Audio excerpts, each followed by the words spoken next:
Lipton Tea and Lipton Soup present Inner Sanctum Mysteries, starring Lee Bowman.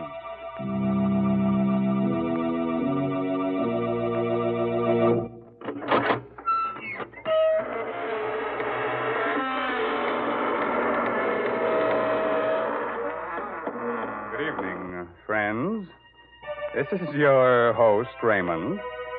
Welcome to the Inner Sanctum. Come in, won't you? What are you staring at? The walls. Well, you know that old saying about walls having ears. Well, these walls have eyes and a nice assortment of fingers and hands. One of them has a heart, but you can't beat that.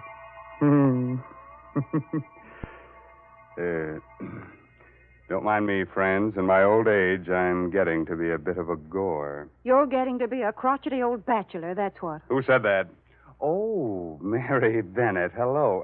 Tell me, Mary, do you think I should get married? You know, I used to have a girlfriend, but she threw me over. She was a vampire.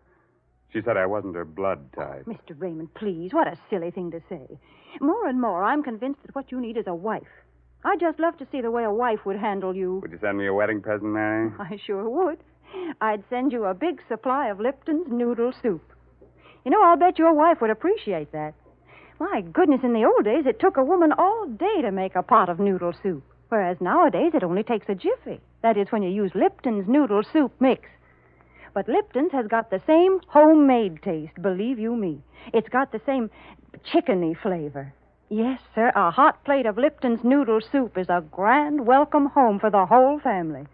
One whiff of that savory Lipton's noodle soup, and folks feel relaxed and ready for dinner with a rousing good appetite. Well, now, that's a very pretty picture, Mary. Which reminds me, our story tonight is about one of the fine arts, murder. It's called Death is an Artist, an original tale by Frederick Maytho. And our star is from Hollywood, Lee Bowman, soon to appear with Rita Hayworth in the Columbia Technicolor picture Tonight and Every Night. So, curdle close to the fire and turn the lights down real low.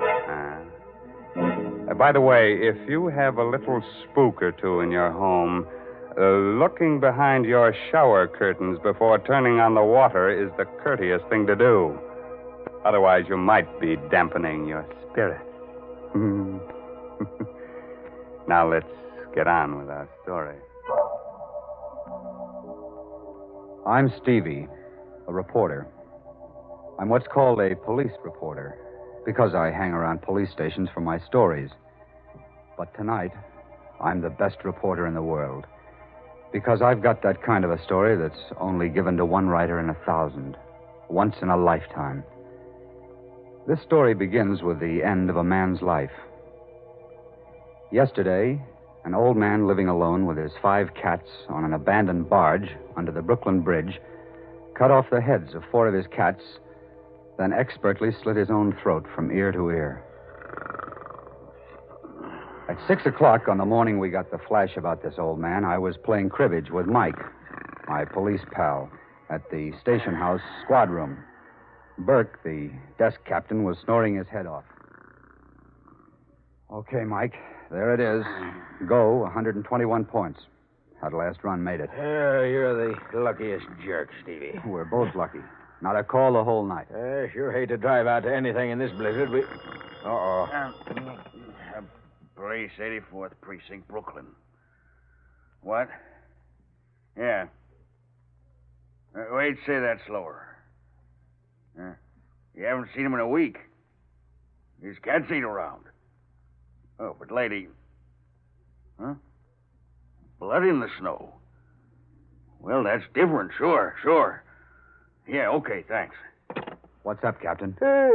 Some dame passes an old barge down the foot of the bridge on her way to work every day. Says an old bum lives there with his cats. Don't tell me I got to rescue a cat now. No, this coot talks to her real polite every morning. But she ain't seen him in a week. Today she goes to look close like and finds blood in the snow near the door. So we go see. Well, probably went south for the winter. Coming along, Stevie? Yeah, but I don't like it. Burke mentioned cats. And I hate cats. And I hate people who keep cats. Well,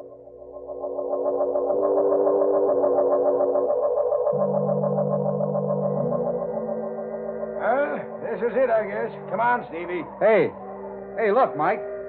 There's a snowman. So what? Haven't you ever seen a snowman? Yeah, but look. That's not an ordinary snowman.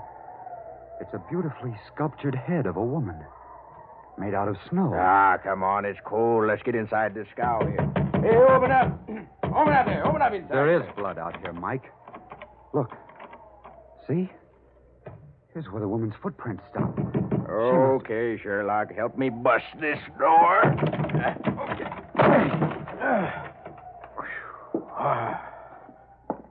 Oh, what's the matter with you? Look on the floor. Holy mackerel. 1, 2, 3, 4 cats with their heads cut off. And another one. Alive. Hey, where are you going? I told you I can't stand them dead or alive. One of them clawed me when I was a kid. Stevie, get a load of this over here on the bed. He did a good job. From ear to ear. He had done a good job. He was naked to the waist, and his hairy torso was bathed in blood. His head lay to one side and was nearly severed at the throat. His mouth, a strangely sensitive mouth, hung foolishly open in the middle of a matted mass of beard. But it was his eyes that stirred something inside me. They were cold black agates that smoldered with defiance, even in death. They seemed to carry a message only I was meant to see. I turned away and stumbled over a small wooden box. It contained clay fragments. An impulse seized me, and I carried the box outside. What do you want that box of trash for? I'm not sure. I just felt I ought to take it along. Mind? Just junk. These bums collect the screwiest stuff. Come on, I'll drop you off at your paper. You'll get a news beat on this anyhow.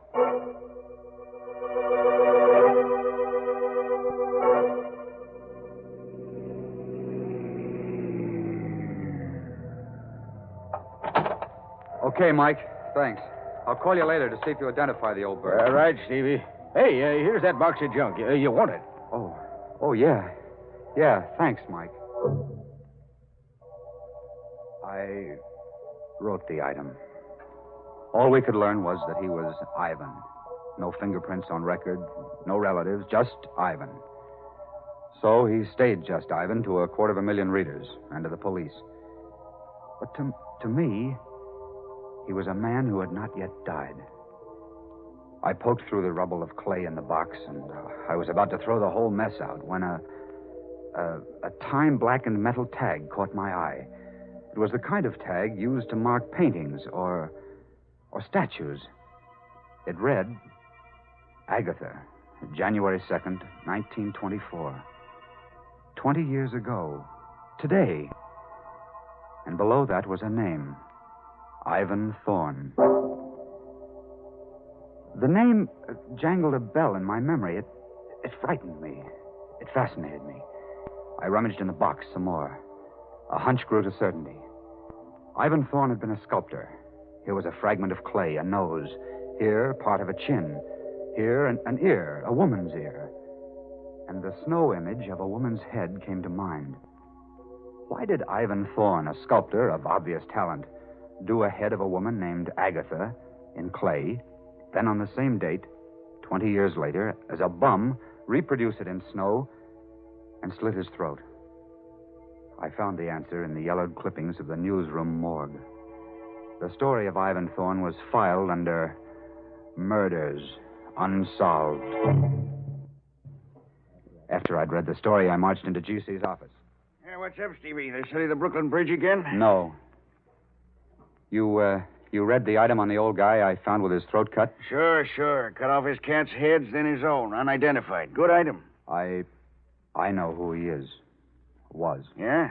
Story? Story. You got time to listen? Shoot. Well, This begins in a sculptor's studio off Washington Square on a stormy night long ago. Ivan Thorne and Agatha, his wife, were having words. For the last time, Agatha, are you really going through with this divorce foolishness? For the last time, yes. I'm tired of living from hand to mouth. I'm tired of your stupid statues. I'm tired of your stupid cats. I'm tired of you. All right. I'll give you the divorce. You can marry Greg Stevens. He'll give you everything you want. But Horace stays with me. I want custody of the boy. The court will decide that. Agatha, I've been working on that head of you for a year. It's good. I think the museum Oh, that thing? It doesn't even come close to looking like me. Of course, that head isn't you. It's what I remember you as when I first met you. Ivan, let go of me. You're hurting me. All right. I'll let go of you. But I'm going to finish that head, Agatha. And you're going to help me. I will not. You'll get your divorce. Only if you agree in writing to depose me one day each month for 6 months. I must finish it. 6 months, hmm? And what about Horace? He's away at school all the time. We'll let the court decide a decent arrangement. All right, Ivan, I'll do that. Give me that pen. Here. I, Agatha Thorne, agree to pose for a sculptured head by Ivan Thorne on the first day of each month for 6 months. Signed, Agatha Thorne. There you are. Now, get out. Get out before I break your neck.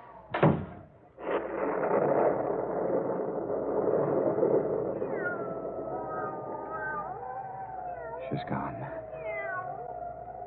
She's gone. But I'll see her again. 6 more times. That's all I need. 6 more times.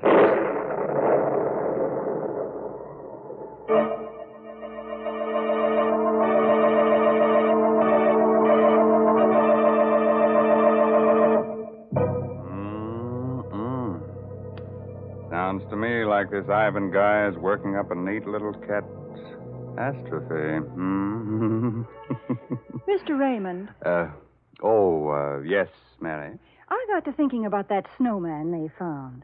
Did you ever make a snowman? Oh, sure, and I cut off his head for a souvenir. Kept it in the icebox over the summer. And you're teasing me, Mr. Raymond.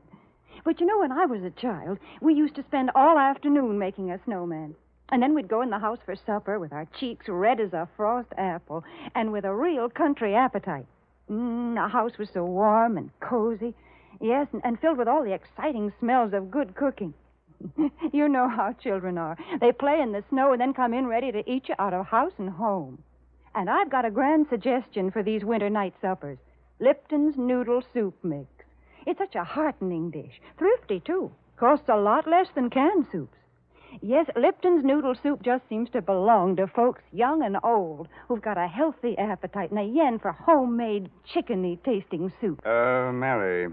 Yes, Mr. Raymond? Mr. Bowman is waiting to resume his part of the young police reporter, Stevie. That's right. You remember, Stevie told his editor that Ivan was divorced by his wife, Agatha, 20 years ago, and how the events that followed turned the sculptor into the tired old bum he was when he slit his throat under the Brooklyn Bridge. Well, Stevie, did Agatha get her divorce? Yes, and the court gave her custody of their 6-year-old kid, Horace. She married Greg Stevens, and according to these clippings, she kept her agreement with Thorne. She posed for the head he was doing of her so that he could finish it. The first day of each month for 6 months, huh? Yeah. How'd he take the divorce and losing his kid and all? Beautifully. So everybody thought. It got to be the talk of the town. The three of them, Agatha, Greg, and Ivan, seemed to get along fine together. The Stevenses were frequent callers at Thorne's studio. Oh, I say, Thorne, why won't you show me the head you're making of Agatha? It isn't fair, you know. Not till it's finished, Greg. You wouldn't appreciate it as it is now. It really is good, Ivan. When will you finish it? Yes, Ivan, when? I want to finish it on New Year's Day. That will be the last time you need pose, Agatha. Can you make it that day? Well, I'll just have to, won't I? Yes. At 3 o'clock? At 3 o'clock. Come on, Greg, darling. Good night, Ivan. Good night, Ivan. My goodness, 6 months goes by so fast, doesn't it?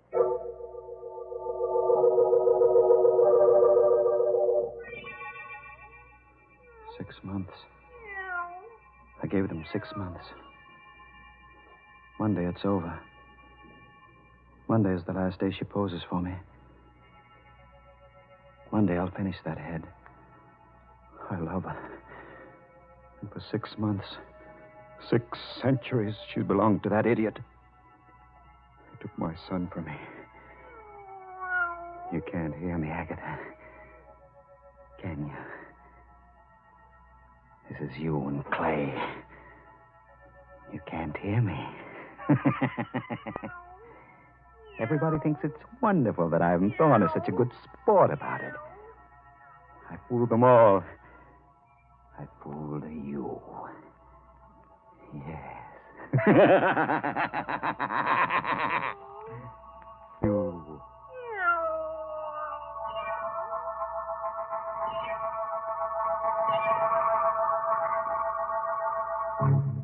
Then he really was out of his mind, Stevie, the Ivan guy. Sure, but with a madman's cunning, he disguised it well. At that point, only his cats knew it, I guess. New Year's Day, 1924, was a howling wintry day. Neighbors later testified to seeing Ivan's massive frame, coat flailing open in the wind, eyes staring, unblinking, as he turned into his building. It was the last time they saw him. In his studio, Ivan kicked his door shut and began talking to Agatha's statue, as he'd gotten into the habit of doing now for some time. I'll set the table by the fire, Agatha, just as we always did. You like that? And I'll set a place for little Horace. Oh, I know you don't want him to come here, but we'll just make believe, huh? Agatha, I must pull myself together. Happy New Year, Agatha. Come in, come in. And the same to you, Ivan. Oh, let me get to that fire quickly. I'm frozen up. Why are you bolting the door? The draft rattles the door. Here, give me a coat. Now, how about a bite? By the fire? Why, Ivan. How quaint. Just like old times, hmm? This is the last time you'll come to pose. Have you minded living up to our agreement? No, Ivan. You've been very decent about it. But tell me, why are you so set on finishing the head you're doing of me? Have you ever seen a human skull, Agatha? Ugly thing. Long after that pretty head of yours becomes a skull, the head I'm making of you will live in ageless bronze. That's why I'm so anxious to finish this work. I see. Well, shall we start, Ivan?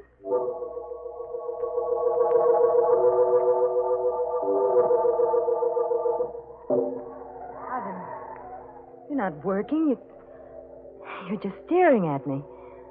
I'm studying the line of your neck, darling. It eludes me. Well, hurry, please. I've sat here for 2 hours now. I'm tired. I'll be finished soon. Then you can rest, darling. Then you can rest. Ivan, you're looking at me as though... Ivan!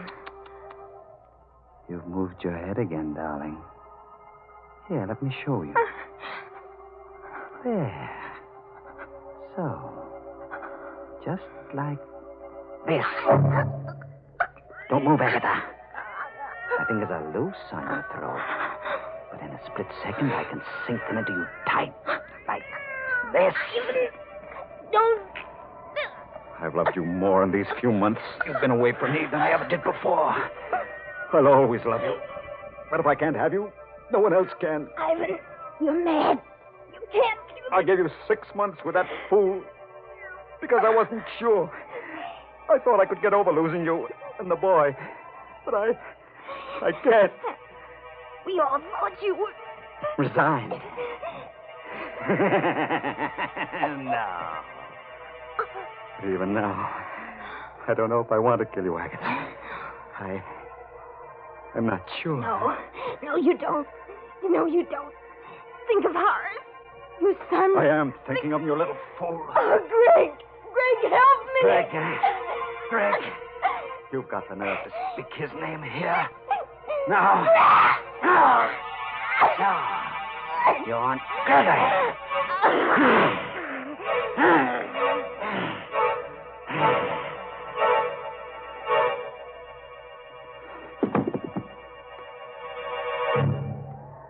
Agatha, I did it.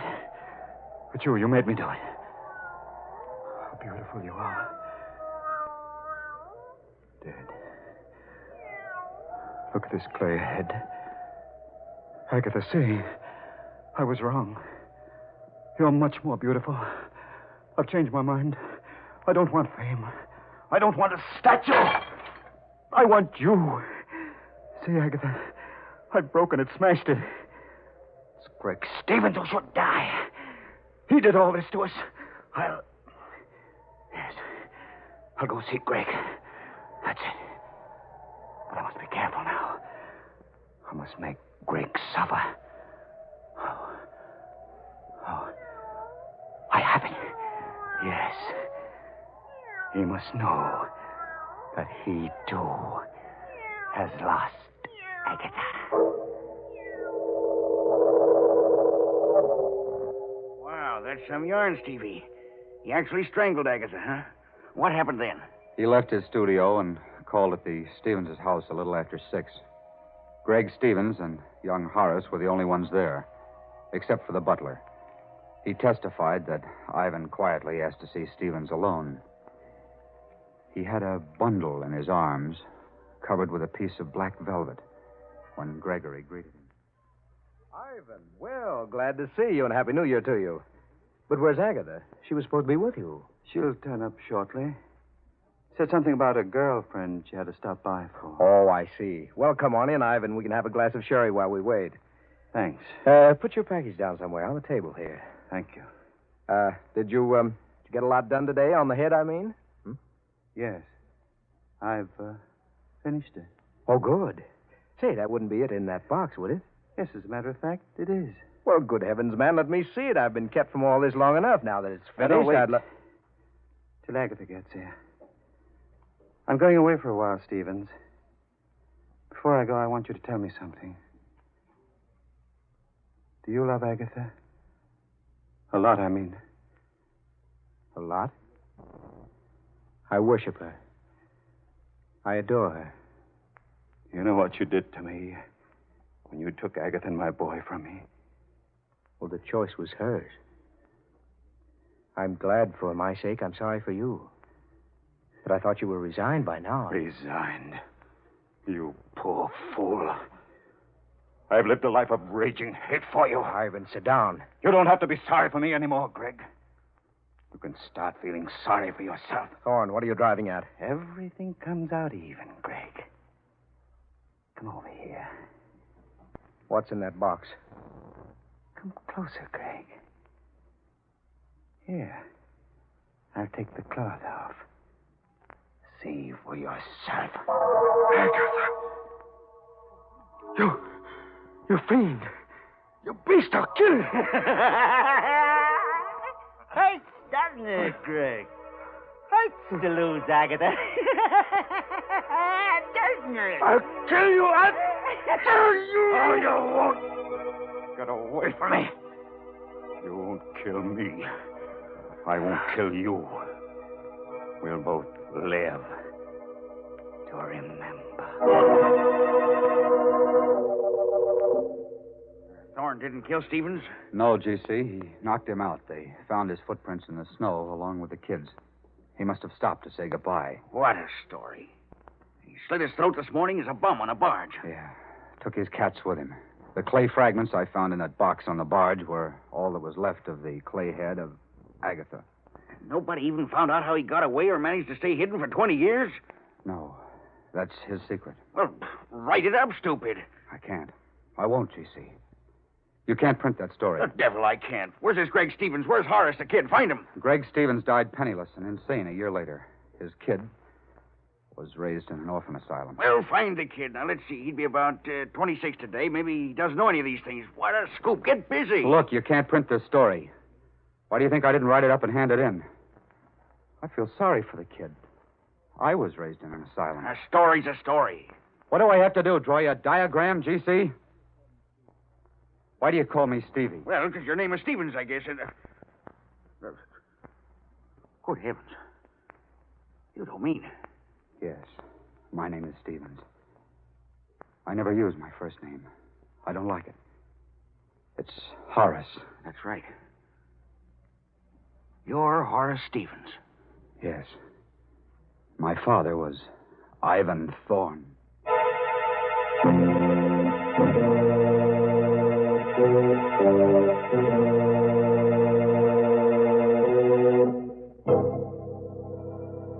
You have a little sculptor in your home. Better take his modeling away from him. Might grow up to be a bust. That's enough to give anybody the creeps. It certainly is, Mr. Raymond. Mary Bennett. Say, didn't you like our story tonight? Well, it was exciting, all right, but why don't you tell stories about normal, happy people? Of course, folks like that never get murdered or anything, but interesting things happen to them. Nice things, too. Like discovering Lipton's noodle soup, huh, Mary? Well, why not? Lipton's noodle soup is a good way to brighten up a meal, and good meals are a mighty important part of life. So, folks, maybe you've tried other envelope soups, but if you've never tried Lipton's noodle soup, you've got something real nice ahead of you, because Lipton's is the favorite noodle soup of them all. Our moral for tonight is don't drive alone. If you have a car, lucky you, form a carpool. Then, if you should have a flat tire, you'll be among friends on that cold, cold highway. Fun, huh? And Uncle Sam says join the carpool, too. He's not kidding. He says your carpool will help save gas and tires, so look to it, Mac. Yes, this month's Inner Sanctum Mystery novel is Net of Cobwebs by Elizabeth Sanksay Holding. Oh, yes, and you won't forget to look for Lee Bowman with Rita Hayworth and the Columbia Technicolor picture Tonight and Every Night. Well, now it's time to say goodnight until next week at the same time when Lipton Tea and Lipton Soup again present another Inner Sanctum Mystery directed by Himan Brown. Good night. Pleasant dreams.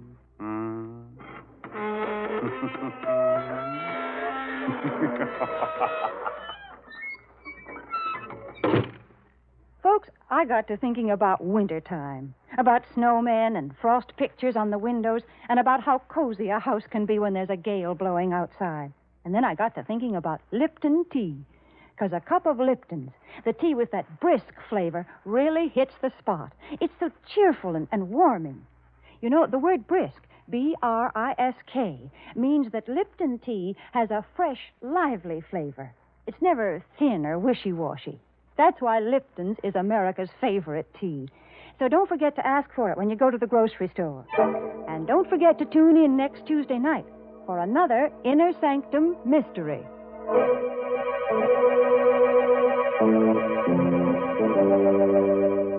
This is CBS, the Columbia Broadcasting System.